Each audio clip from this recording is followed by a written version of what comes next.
उन्होंने इस राष्ट्रीय अपमान का मतलब लाला लाजपत राय के देहांत का बदला लिया था। और जब उनको फांसी की सजा दी जा रही थी तो पूरे इतिहास में जो जुडिशरी सिस्टम है वो ये होता है कि जब तारीख तय कर दी जाती है न्यायालय के द्वारा तो उसी दिन फांसी दी जाती है।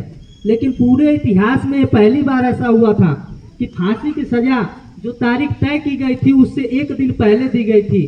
कारण क्या कि अगर फांसी की सजा उस दिन दी जाती तो शायद हमारा देश एकजुट उस समय ही हो गया होता और स्वतंत्रता हमें उस समय ही मिल गई होती। भगत सिंह जी से एक बात पूछा गया कि जब उनकी माँ से उनसे बात कराई गई थी तो उन्होंने माँ से अपने बोला था एक बात कि माँ जब मुझे फांसी दे दी जाएगी और जब मेरी मृत्यु हो जाएगी तो तुम मेरे बॉडी को लेने मत आना। उन्होंने कारण पूछा क्यों, तो उन्होंने बताया कि अगर माँ तुम मेरी बॉडी को लेने आओगी तो हो सकता है कि तुम्हारी आंखों से पानी निकल जाए, तुम्हारे आंखों से आंसू आ जाए, तुम्हारी ममता जो है निकलने लगे। मैं नहीं चाहता कि तुम्हारे आंसू को देख करके भारत की हर माँ के मन में आंसू आ जाए, उनकी आंखों में आंसू आ जाए। इस वजह से मैं नहीं चाहता कि तुम मेरी मृत्यु के बाद तुम मेरे बॉडी को लेने आना।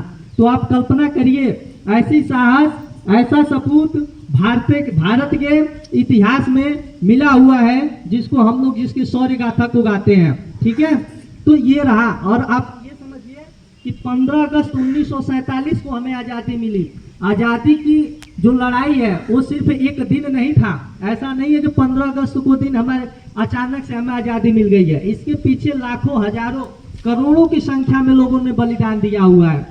1857 की क्रांति से लेकर के 1947 में झेला हुआ है।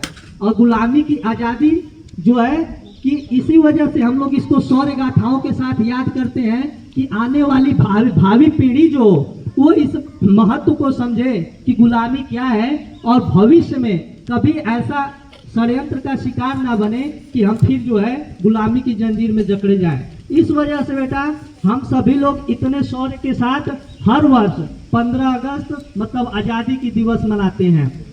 अब मैं